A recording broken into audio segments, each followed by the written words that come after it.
made a comeback. And this is like his special skill. So, well, we'll see what happens. And Praggnanandhaa has kicked off and he's moved the queen pawn two squares forward. Yep, so 1d4 to start this game. When they met last month, it was colours reversed. Magnus actually had white there, and he lost eventually. And Magnus, does he know the game has started? He does. He brings his knight out, so very standard stuff.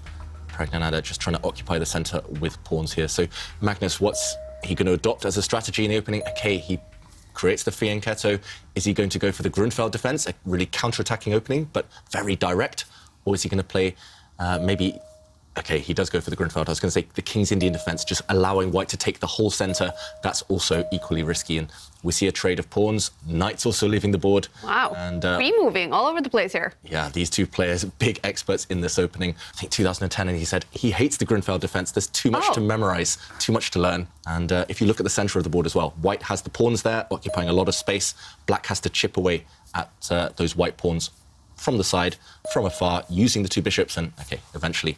Black does castle the king. Yeah, no, I do like to play a bit Sicilian. I'm trying to experiment with that, but I'm not very good at it. But I'm just wondering about this one, because in my experience, you talked about castling, and if you cast a bit late, it's kind of like I never get to do it. Magnus, he's really being greedy. Look at that black queen. She's offside. Wow. She's not really doing too much. She's out in Siberia somewhere, just kind of on her own adventure. But she has grabbed one pawn in the process. So actually, Pragg, he's being ambitious. He's sacrificed a pawn. And look at this, pushing pawns in the centre. He's gaining space. Meanwhile, I don't like the fact that Black's queen is stuck out there on her own. There's a big risk of her, firstly, getting trapped, and secondly, she's going to have to lose a lot of time kind of rejoining the rest of her pieces later on. She's going to have to retreat at least twice. So a really clever opening choice here from Praggnanandhaa. And after this trade, white gets the bishop pair. And wow, OK, he actually captures back with the pawn here, Praggnanandhaa. Look at those pawns now on the F file. They're doubled. Magnus is least comfortable when he's being attacked. We've seen him lose a few games on the tour when the Black King comes under fire or when his opponent is pushing everything forward. So he's definitely playing against the man, not only against the board. When you're an adult, you can actually understand the strategies much better. Yeah, that's true. And you can understand how chess is a language. OK, this move, I'm not a huge fan. Let's jump into the position to show what Praggnanandha's thinking is behind just pushing his queen forward only one square. On the last turn, this pawn was actually under fire from the bishop and by the queen. So it's attacked twice, only defended once by white's rook. That's why Pragg has lifted his queen up to just add extra protection to this pawn. However, white's whole plan, the whole reason he's a pawn down is because he wants to push everything forward. So to me, the most natural would have been to push this pawn forward, maybe create this nice little pawn chain. And actually, Magnus has just stopped that. Just before this, before we go into this move, another plan for white to push this pawn forward and then the central pawn. And if, for example, black had just wasted time, Magnus, of course, not doing this, then suddenly white obtains just the strongest pawns you will ever see. Only really two choices here. Either you remove that black pawn from the board because it's just a thorn in your side, or you push pawns, but he finds a third option, Pragg, sliding his queen across. Maybe this was his idea all along. But Magnus making a face, surprised by that one. But white's bishops have the potential to control both sides of the board.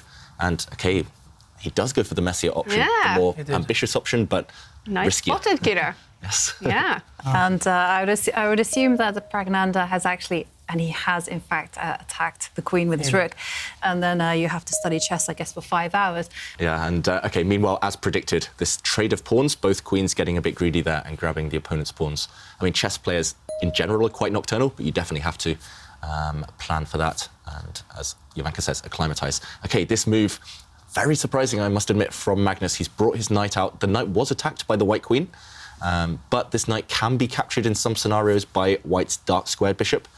Also, it's a bit loose. Yes, it's defended by a pawn right now, but that black pawn defending the black knight is under fire itself here. After a recapture, suddenly the rooks are looking at each other, and after a rook trade, and I think white's queen would just be too far away here, and it's all about the dark squares. Black's queen could start sneaking towards the white king, lifting his king up the board just to protect the pawns around it, and actually he has done just that. But if black keeps the pawn, the advantage will grow and grow with every move.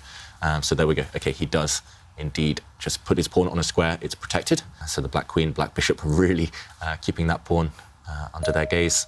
And here we go. Prag's idea is to just push in the centre. He should have done this, I feel, maybe 5-10 moves ago, but better late than never.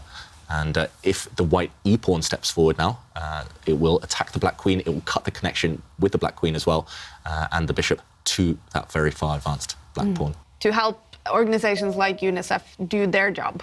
The best is to donate money, actually, and to buy the Twinkie Winkie suit for a lot of money. That's the best way. So it is about donating, and of course also about chess community coming together and moves coming out. Yeah, moves coming out, and we've just seen what we call en passant. So black's pawn advancing 2 squares, but white was able to capture it as if it just moved 1 square. So, yeah. That's one consequence. And it defends. OK, and Magnus has played it. If it was good, that was good. Yeah. No matter where you put the black queen now, this pawn is going to drop off. This has actually happened. This is the current position. Black gives a check, but this is easily blocked by white's rook. And again, problems with the queen. It's almost out of squares. You only have, is it 1 safe square here? OK, he's gone back to the only safe square, and now this pawn is indeed dropping. Note how the black rooks want to defend this pawn, but the white bishop has controlled this key square. Praggnanandhaa's position. And he's turned it around, in my opinion, because his bishop is better than black's bishop, and this is what counts when it comes to opposite colour bishops. But Magnus, he's being resourceful as ever. You know, he's really trying to delay Praggnanandhaa winning the pawn. Look at this last move by Praggnanandhaa. He is fearless, this teenager. There's actually a pin on the second row now, and we've talked about this in the past. Rooks on the second row for black, that's where they want to be. There's normally targets, there's pawns, there's kings to look at, but he doesn't care. He just steps forward with his king, leading from the front, and this king now is off the second rank, so this rook is once again released from the pin, and the threat is renewed of taking this pawn. And he's not scared of advancing his king, because at the moment, at least temporarily, there are no attacking pieces around it. 3 wins with the black pieces. Praggnanandhaa, OK, he does retreat. I was going to say, is he going to be ambitious, maybe move that bishop into the black half of the board? Ambitious in this game?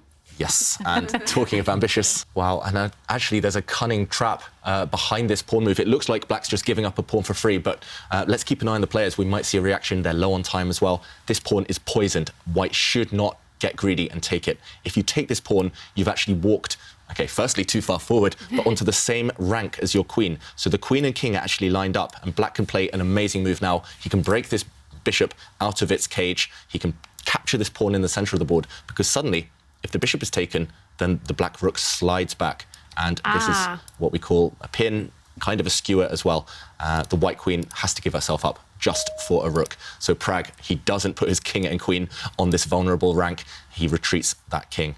And yeah, really well spotted there from the teenager once again, spotting all the danger and planting his king backwards. And OK, a couple of quick moves. The black rook trying to join the second rank. Remember, we talked about it. That's where the king is. But Praggnanandhaa saying, no, I'm blocking you out. And now he's lining up against the black king. Both kings under heavy fire. And black's king sidesteps as well. Play bishop takes pawn, because the second rook will come down to the second row and join in the attack. And things are just really going from bad to worse, I think, for Praggnanandhaa. I think it's about the clock. We mentioned the time trouble. Yes, he's super sharp. Yes, he spots tactics very quickly, but he's just spent too long, and he's in big, big trouble now. And the formula of checks, captures and threats, then he will find it. He doesn't but he find the doesn't win. find it.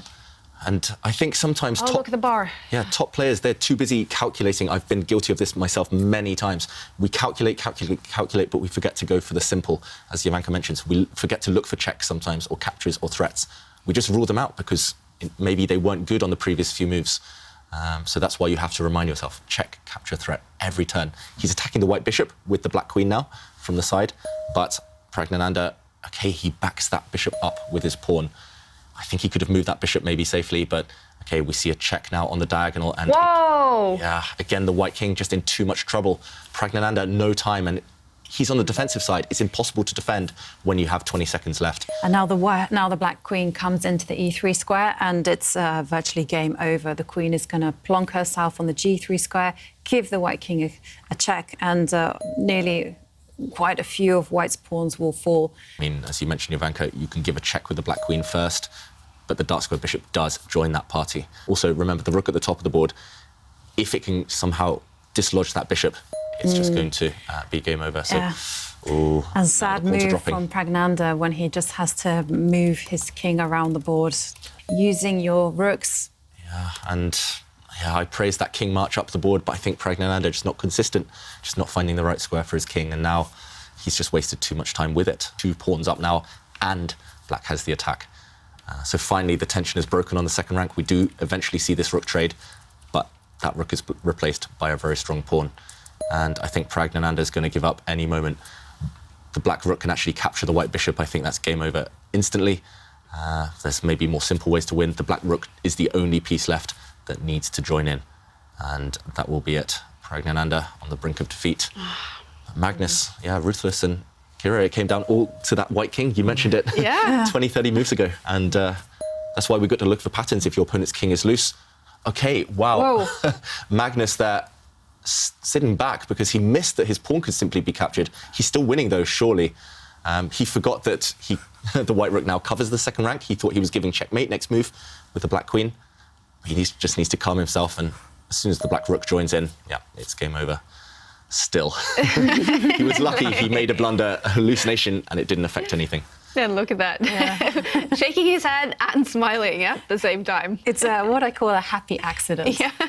Those are very rare in chess. I mean, if you make a bad move, that's usually very bad news. They're more common than you think. Yeah, you know. There we go. This is a skewer. The white queen is now just has to give itself up for this black rook. Yeah. Black rook defended by its bishop. And, OK, even more brutal. Magnus is going to take some pawns first. Next move, the black bishop's going to retreat with a deadly check. And there we go. We have a result. Praggnanandhaa giving up. Oh, and Praggnanandhaa, he just logs off